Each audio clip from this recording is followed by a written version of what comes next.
बहुत घने जंगल में एक शक्तिशाली शेर रहता था। वो जंगल का राजा था, ताकतवर और निडर। उसकी दहाड़ से धरती कांप उठती थी। सब उसे लियो के नाम से जानते थे। लेकिन जंगल बहुत बड़ा था। वहाँ एक और ताकतवर जानवर रहता था, एक बाघिन। उसकी धारियां पेड़ों की छांव जैसी थी। उसका नाम तारा था। वो हवा से भी तेज भागती थी। लियो और तारा दोनों ही ताकतवर थे। दोनों ही जंगल के राजा बनना चाहते थे। इस वजह से बहुत परेशानियां होती थीं। लियो और तारा के परिवारों में हमेशा से दुश्मनी चली आ रही थी। ये दुश्मनी इतनी पुरानी थी कि जंगल के सबसे बुजुर्ग जानवर भी इसकी शुरुआत को याद नहीं कर सकते थे। कभी सबसे अच्छे शिकार वाली जगह के लिए झगड़ा, तो कभी पानी के स्रोत पर कब्जा करने के लिए, तो कभी इस बात पर कि कौन ज्यादा ताकतवर है। हर बार दोनों परिवार अपनी ताकत और हिम्मत का प्रदर्शन करते। ये सब सालों साल चलता रहा। पीढ़ी दर पीढ़ी ये दुश्मनी और भी गहरी होती गई।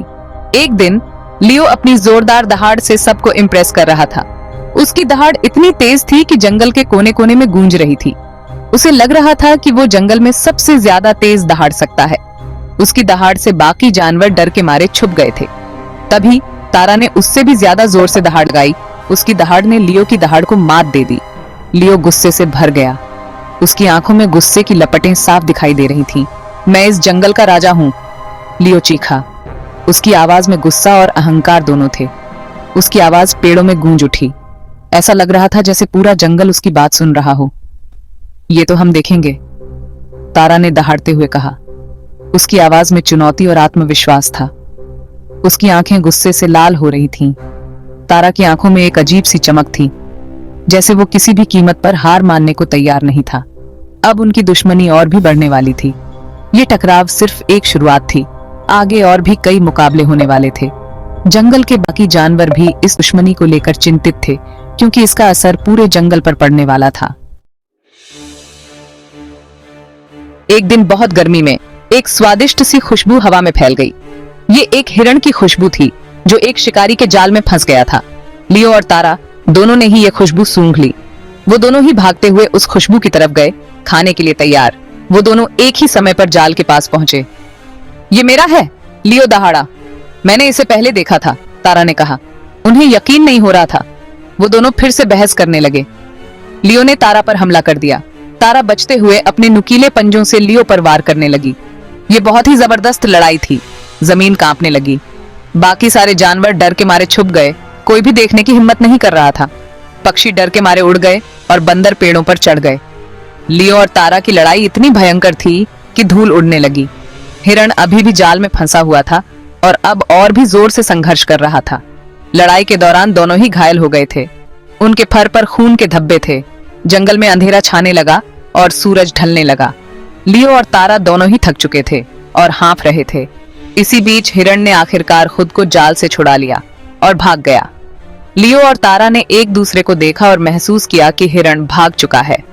दोनों ने हार मान ली और धीरे धीरे वहां से चले गए। जंगल फिर से सामान्य हो गया और जानवर अपने अपने छुपने के स्थानों से बाहर आने लगे। जंगल में फिर से शांति छा गई और पक्षी चहचहाने लगे।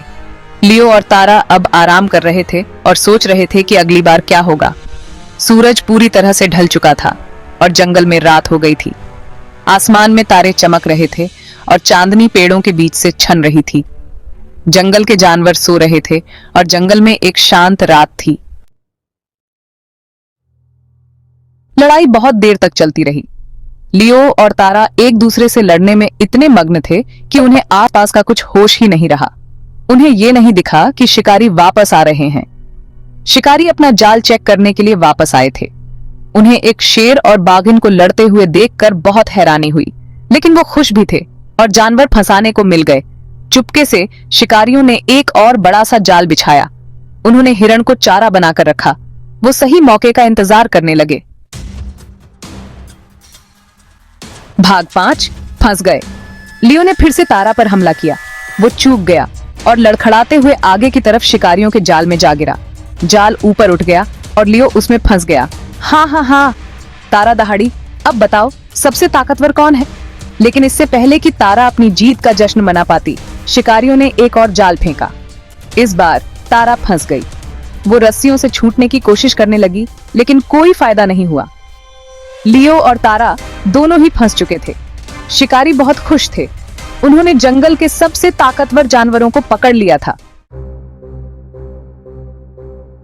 भाग 6, मिलकर काम? ना बाबा ना। लियो और तारा गुस्से से भर गए।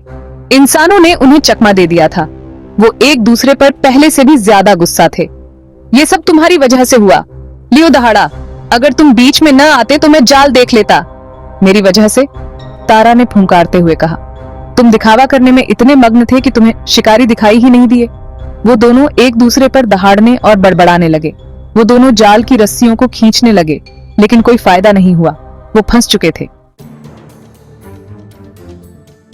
भाग 7, शानदार बचाव। ये कहानी है जंगल के दो सबसे शक्तिशाली जानवरों की, लियो और तारा की, जो एक खतरनाक स्थिति में फंस गए थे। शिकारी जाल को उठाकर ले जाने लगे। वे जंगल में गहरी चालें बिछा रहे थे, जिससे जानवरों को फंसाना आसान हो सके।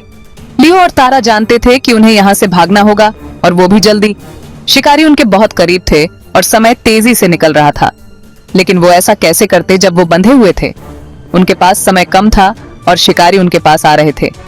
और उससे भी जरूरी, वो साथ मिलकर काम कैसे करते? दोनों के बीच विश्वास की कमी थी, लेकिन उनके पास कोई और विकल्प नहीं था। हमें लड़ाई बंद करनी होगी, लियो ने शांत रहने की कोशिश करते हुए कहा। उसने तारा को समझाने की कोशिश की कि एकजुट होकर ही वे बच सकते हैं। अगर हम साथ मिलकर काम करें तो हम यहाँ से बच सकते हैं।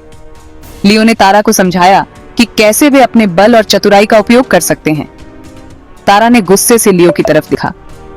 उसे लियो पर भरोसा करना मुश्किल लग रहा था, लेकिन उसके पास कोई और विकल्प नहीं था। उस पर भरोसा करना मुश्किल था। तारा को लियो की योजना पर संदेह था, लेकिन वह जानती थी कि फंसे रहना और भी बदतर था।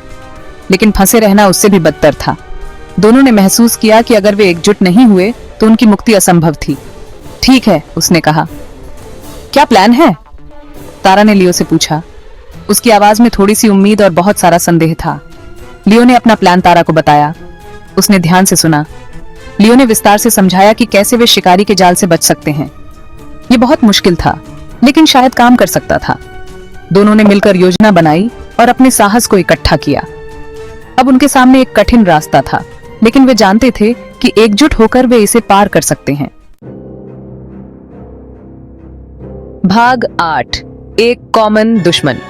शिकारी जाल को उठाकर जंगल से जा रहे थे। वो अपनी पीठ थपथपाने में इतने व्यस्त थे कि उन्हें ऊपर पेड़ पर बैठे बंदर नहीं दिखे। लियो और तारा ने यह मौका देखा।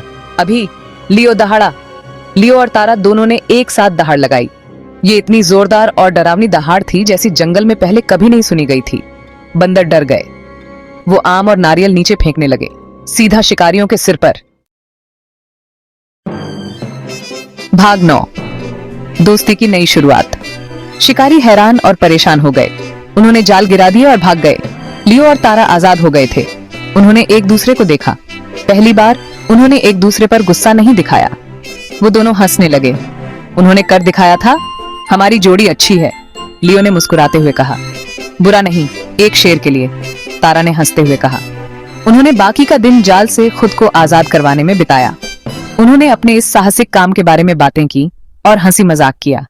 उन्हें एहसास हुआ कि उनमें बहुत कुछ मिलता जुलता है। हो सकता है, बस हो सकता है कि वो दोस्त बन सकें। भाग 10, आखिरकार शांति। उस दिन के बाद से शेर लियो और बाघिन तारा ने लड़ना बंद कर दिया। वो दोस्त बन गए, सबसे अच्छे दोस्त। उन्होंने अपने शिकार वाली जगह एक दूसरे के साथ बांट ली। वो एक दूसरे को खतरे से बचाते थे। जंगल के बाकी जानवर हैरान थे। अगर लियो और तारा दोस्त बन सकते हैं तो कुछ भी मुमकिन है।